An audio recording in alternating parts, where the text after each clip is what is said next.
Good afternoon, everyone. After a great introduction of the topic from Vaishali, thank you. I take it over and I'm very happy to be here today. I'm thrilled to have this panel discussion. Our topic today is the cost to value, talent, ROI, to maximizing productivity and retention is incredibly relevant in this fast-paced and ever-changing, evolving business landscape that we have today. As we dwell into the discussion, we aim to explore how organizations transform strategies and have seen it deliver from a cost center to drive more value. Having worked extensively with GCCs, I have seen firsthand that having the right talent strategies can propel these centers. For instance, for one of our clients, when we had the right talent strategy in place, we saw that 20% increase in productivity in just 6 months. This was only because of ensuring that we were able to drive value. This is just not a statistics, but also something that helped, employee morale and also boost the bottom line. So with this context, today, with my esteemed panelists right here, who bring a wealth of experience and insights from across the industry, and we'll know in some time why I said across the industry as we get into some of the details. They will share their strategies, their personal experiences, learnings, and their own views on how they look at things differently, not necessarily linked to any organization in the real sense, but how do they really look at things. And how all of this comes together will enable maximizing productivity and retention. With that context, let's get started. So we'll probably start with you, Sherry. Based on your extensive experience of being a global talent acquisition leader, what are some of the most effective strategies that you have gone ahead and demonstrated, which has helped in driving value of investing in talent development and strategy to the senior leadership? A very good afternoon to all of you. That's a great questions to start off when you think about, at the end of the day, what matters to the business. And definitely for myself and the colleagues here today, we are in the semiconductor industry. And really when you think about what matters to the senior leaders, to the business, it's really your ability to think about how your business is going to grow in the next, 5 to 10 years, because that is really critical. So in our, microns, definitely when we think about what that future look like, about 2 years ago, we made a very bold announcement of $150 billion investment over 10 years to build our manufacturing and research capability globally. And that set the tone when you think about what does it going to enable us to thrive in the context of growth. And of course, with that, it's really important what make that, differentiations when we think about enabler to the business. And one big piece of it is definitely the talent strategy. So from a talent aspect, with the growth, we quickly understand the talent demand is going to be really challenging. I think no surprise to many of us in the room here. And beyond that, our ability to engage, our ability to retain, our ability to develop is really key. And at the end of the day, it's not just about delivering, it's about creating the impact. So with that, definitely, also a lot of that discussion is in the boardroom. We clarify to ourselves there's, what make a difference in the people strategy. And of course, in areas such as how do we really get early into ability to build a robust and inclusive talent pipeline matter. And also, how do we able to compete on culture is important. And also, what team members want is to see themselves being able to learn, develop their career pathway that really support their aspiration and team member experience. And of course, when we think about the future of work, that whole landscape of innovation, AI to enable the productivity is really important. So those are the broad directions when we think about, the talent strategy. I probably in the interest of time, I just dive into maybe that part on how we think about build a robust and inclusive talent pipeline. And that is where I would say the direction and the strategies that we employ is how do we plan for the future, but action now. Now, especially when you think about plan for future, it's about leadership. Action now is really about how do we deliver with speed. So as I shared earlier on, when we look at the semiconductor talent demand, if it's the last couple of years is challenging, it's going to be 7 to 10x more challenging in the next couple of years. So with that, we know we need to take a responsibility from shifting from just being an employer to now being an educator, building the pipeline with the ecosystem. So we go about how do we think different in a way that we not just look at, the university, the polytechnic engagement, but all the way to K to 12, really inspired the interest and also the interest to take up STEM courses, the study to eventually choose a STEM career and also be able to stay. And I'm very proud to say some of the initiative that is influencing how we're thinking about pipeline came from India, where we inspire about lead local, skill global. So one of the earlier on when we started about 5 years ago, our global development center, we quickly understand that to influence at a university partnership, we need to scale up. So the one-to-one might not really help to give us a speed and skill. We therefore went to bring 21 universities together and work towards a common goal. And that is our University Research Alliance, Micron, URAM in short. And over the last couple of years, we definitely have shaped how we do the partnership.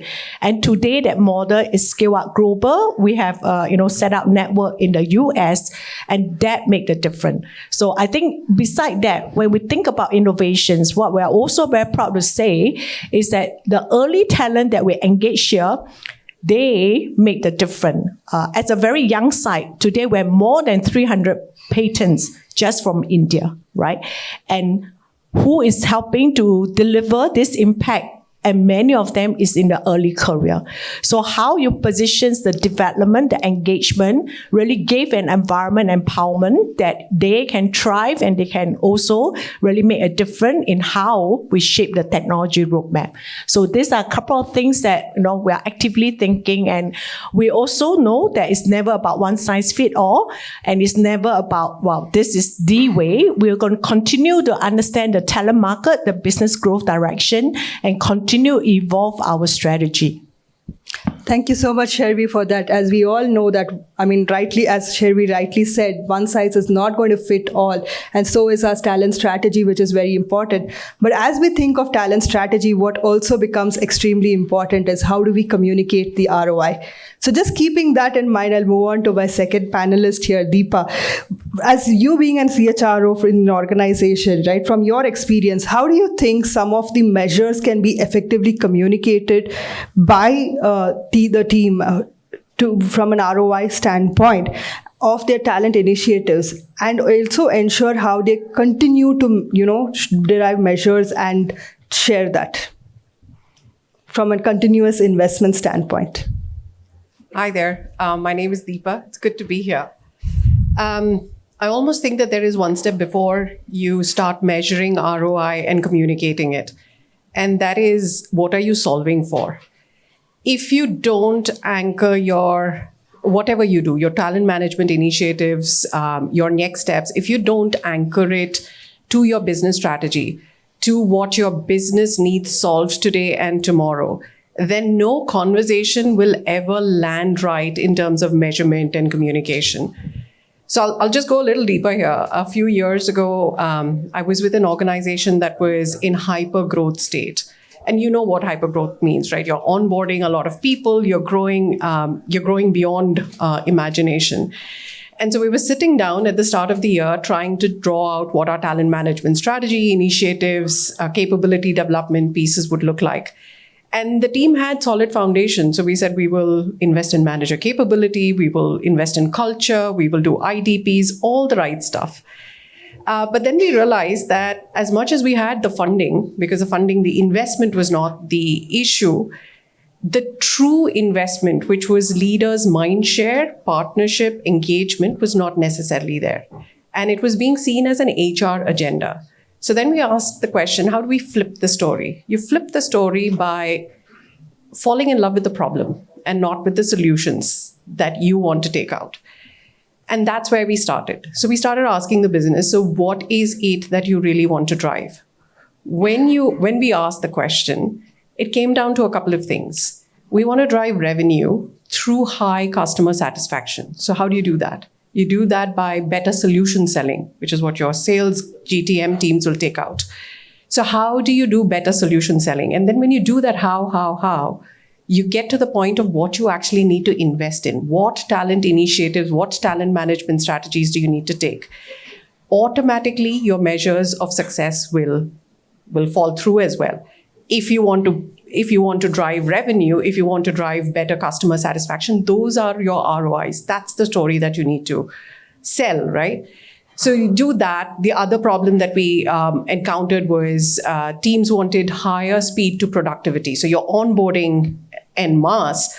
How do you bring them from a new hire to a fully productive employee at speed? That's a very different problem statement from manager capability, culture, etc. So you go and solve for that. So that, I believe, is almost your first step. Anchor to your business problem, anchor to your strategy. Once you've done that, the next piece is co-creating with the business. If you go out and, again, fall in love with your solution and bring the solution first, then you've lost the narrative. So even if you have the right business problem and you have your right measures of success, if you're not co-creating together, you're not having that continuous dialogue. You're not constantly pivoting. And so that, I believe, is your crucial next step. How do you co-create with the business? How do you pivot? How do you learn as you roll some things out? Then you get to communicating ROI, because now you already have your right measures of success. You have alignment with your business. Now painting that full story of this is how we've moved the needle becomes easier. Now painting that story in terms of this is why we need to continue to invest in this track becomes easier. So I almost believe that you have to flip that narrative and start with what is the problem that I'm going after, and my solutions will follow. And then the entire narrative falls in place.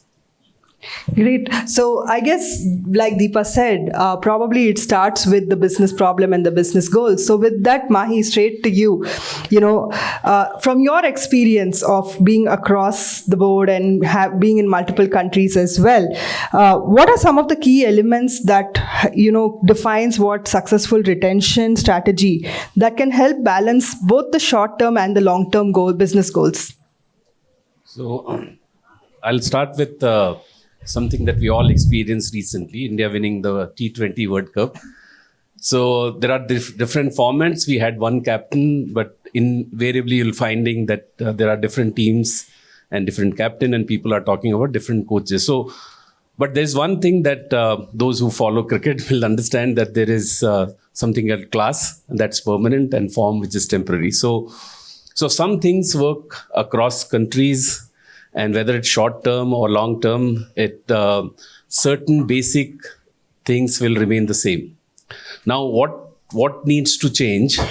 What needs to change is something that we have all got used to in the last few years, is about transformation purpose, or I can call it as massive transformation purpose. We have to have that hook that will drive us to work and stay engaged. Now, what are the tools that are available to us to do that, both for short term and long term? With all the technologies that are available, with the 10x mind shift that we need to make, we have the possibility of engaging with people almost on real-time basis, something that many companies have started doing. I work for Trellix, it's a cybersecurity company. We have not started doing it. We are still in the traditional mode of doing it once in a year. But there are companies who are bringing in the same experience quotient by checking out every day when you log out, you talk about your experience. How was the day? Was it a happy day, average day, or a sad day? So you check the experience on a daily basis. That's the real-time experience that can bring value to employee experience and for the organization to ensure that retention strategies can be developed. Second is, I talked about purpose. how do you make sure that from people who are core to the business, typically, for example, in engineering, you may call engineers to be the core to the business, but eventually we all know that everyone has to score. It's just like in a team sport, everyone has to do well. So the purpose has to be linked, and that's the role technology can play in making it easier for everyone. So does the last person who works in the company understand sort of the core purpose of the company is and whether they can relate to it? Third is, this is the time of hyper-personalization. So when it comes to hyper-personalization, can I design everything that is meant for me on a personalized basis? Now, if I were to stay in a company, and I did work for a company for almost 16 years, so I asked myself as to why did I work? So one, of course, I grew in the company. I could make a difference. They valued me. I valued them. And there was a lot of empowerment, and can go on. Now, those answers will be same. Now, how do I, in the current scheme of things, make it very personal to me? By designing, we consume content all the time, and we all know that content is driven by what we consume. So how do we bring that from a learning perspective? So how do I make it useful for each and every employee? The next part is, when we talk about 10x, then we have to change the mindset, and that's where mentoring and coaching comes in. With the tools that are available, you, based on the kind of work that you are doing, the kind of assignment you are part of, we can design the mentorship and coaching specific. There are tools, there are AI-based chatbots which can help you coach. We are currently running a mentorship program in our company where, based on your preferences, the AI can bring the right kind of mentor for you. So these are the kind of strategies that will work both in the short term and long term. We have to use the technologies. But again, I will repeat, something that has worked all these years we have to have people who will be retained by sheer engagement. And for engagement, we have to bring in gamification, bring those everyday experiences and analyze them in a real-time basis, and not wait for, let's say, that once in 2 years kind of engagement or once in a year kind of engagement. Thank you, Mahi. So going on from strategy to having our retention matrices to just being able to come up, have an alignment with the organization goals, it becomes so much key and important. As we do this, one of the things that becomes equally important is to constantly be innovative. So Jennifer, why don't you tell us from your experience and given your leadership in the GCC now, what are some of the innovative practices you have seen or implemented that has worked from a retention standpoint, and which has also helped boost productivity in the diverse workforce that you manage? Sure. Hi, thanks for having me. I'm Jennifer from 7-Eleven. And if we are trying to drive outcomes like productivity and retention, then what we're really talking about is the motivation of our team members, and that has a lot to do with employee experience.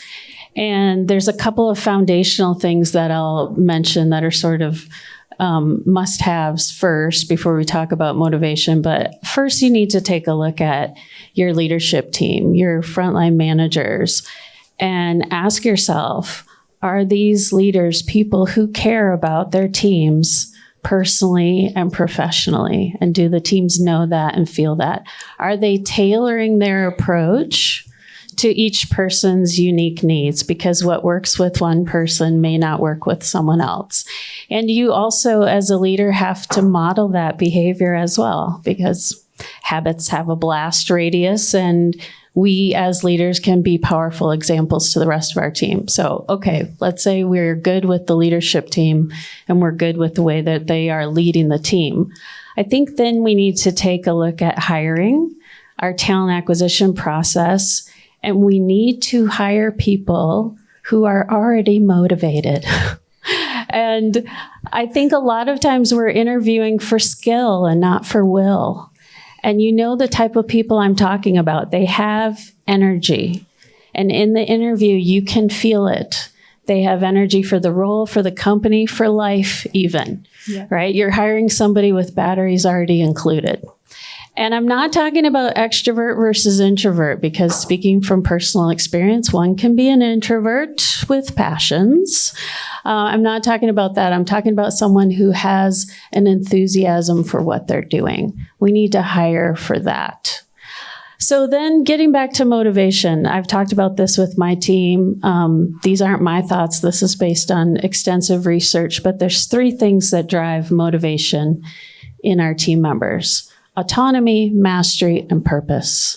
Autonomy is the desire to direct our own lives. Okay, so all of us want to feel like we have control over things. Nobody wants to be told exactly what to do, especially people coming out of college today. They do not want to be told. So how can we give our teams flexibility and autonomy to make some decisions for themselves? Okay, so we've said you need to be in the office 2 or 3 days a week. Let them pick the days. We've told you need to be in the office. Let them pick the hours.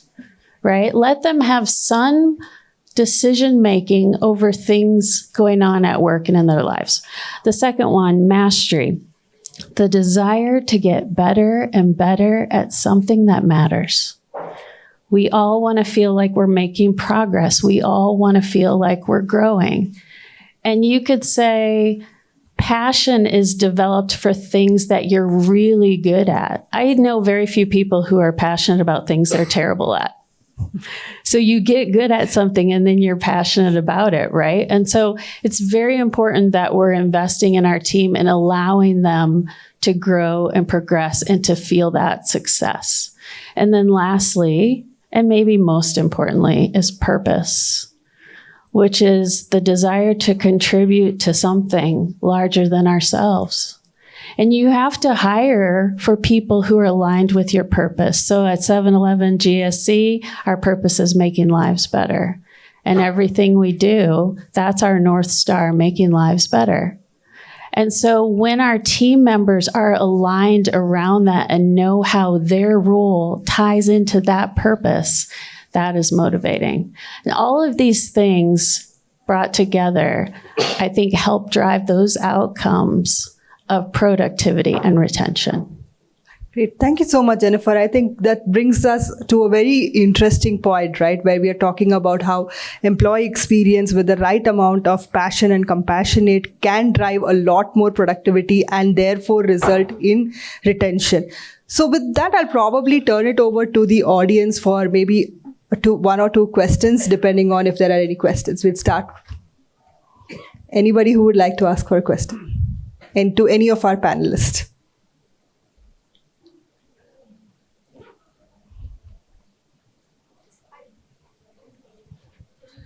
Yeah.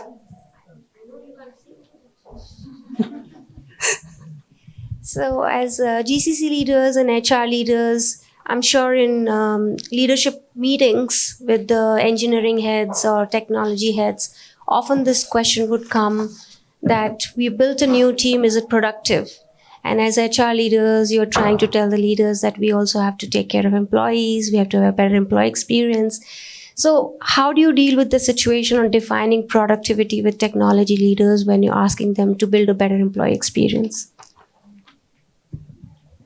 Anyone can answer that. Me? Everybody's looking at me? Okay.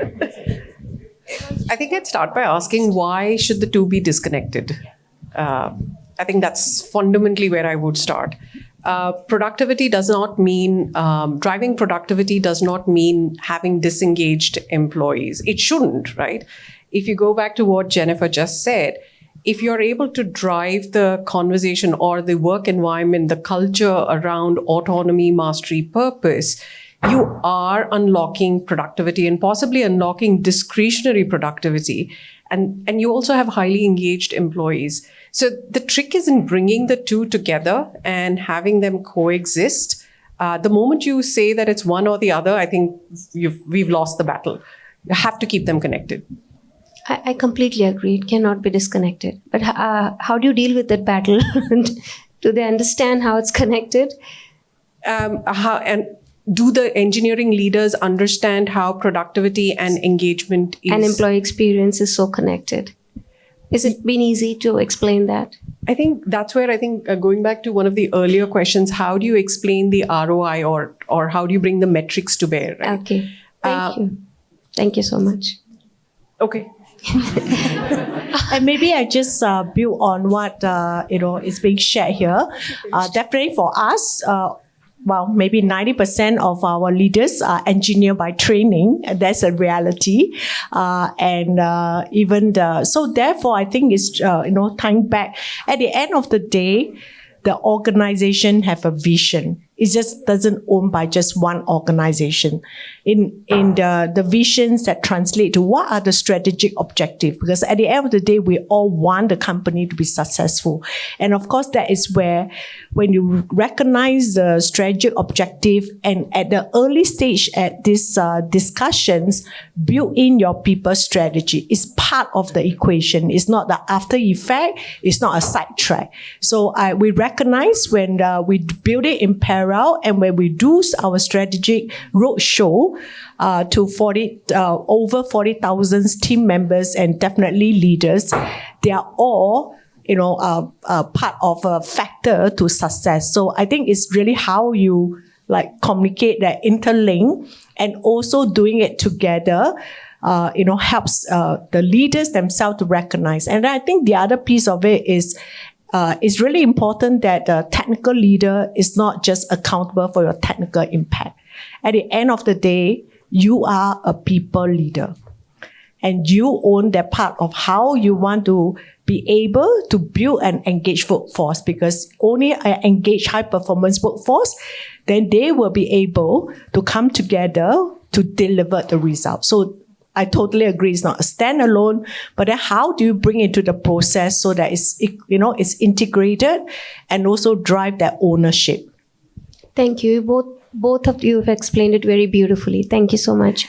Okay, we do have a couple of other questions. Maybe take one over here and then one at the end. Good afternoon. Thank you. My question is for Cher. First of all, congratulations for the newly announced micron plant in Gujarat. So you mentioned about the people strategy and also one second. The diverse, robust, and inclusive talent pipeline. So I'm Commander Mahima. I work with a company called as W Beyond. So we focus on getting more and more women leadership in technology. I work with a lot of semiconductor companies also, and we are members of IESE and SAFL. So we have encountered this problem about the diversity and the inclusivity, especially when it comes to semicon companies. And especially this is a manufacturing plan that you are coming up with in Gujarat. So what is your strategy, or what is your inclusive strategy for this pipeline? Great question. And the topic of women in a high tech just connect with myself personally. I'm an engineer by training. More than 30 years ago, like I shared last night over dinner, the room of hundreds new college graduates, there's only 5 women. And I must celebrate the progress because today in the 100, we have more than 40 women in the room. So I think if we think about, thank you. And if we think about how this whole, journey or progress is being made, it's definitely, it's multifaceted. But of course, from a pipeline perspective, we know you have to start early. Right? Inspirations, interest doesn't just happen, when they decided to choose a career. So, and therefore, when you think about, earlier on, I briefly mentioned, we go as early as K to 12, right? That we want to present what are the opportunity from a STEM perspective. So we have initiative with our Micron Foundations, Girls Going Tech is a global programs, but of course, how we implement country to country, we need to dial in. And also we partner with UM women, especially targeting in Gujarat. We are targeting, at least reach out to 1,000 women and female students to really understand and have the hands-on experience, right? Yeah, so I think that have to start early. And of course, beyond that, how we have to be able to also really, provide adjacent, how we think about talent. It's not just about, you must have that electrical, mechanical engineer.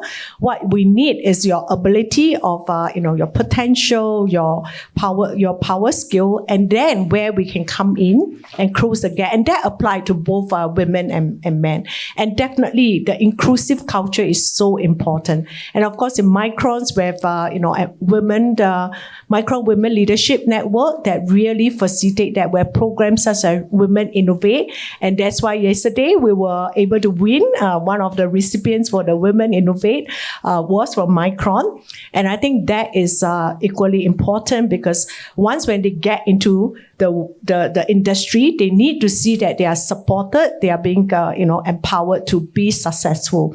And I always, as a woman, I definitely hear a lot about this, women must be 110% sure, 100% sure before they raise their hand, they step forward.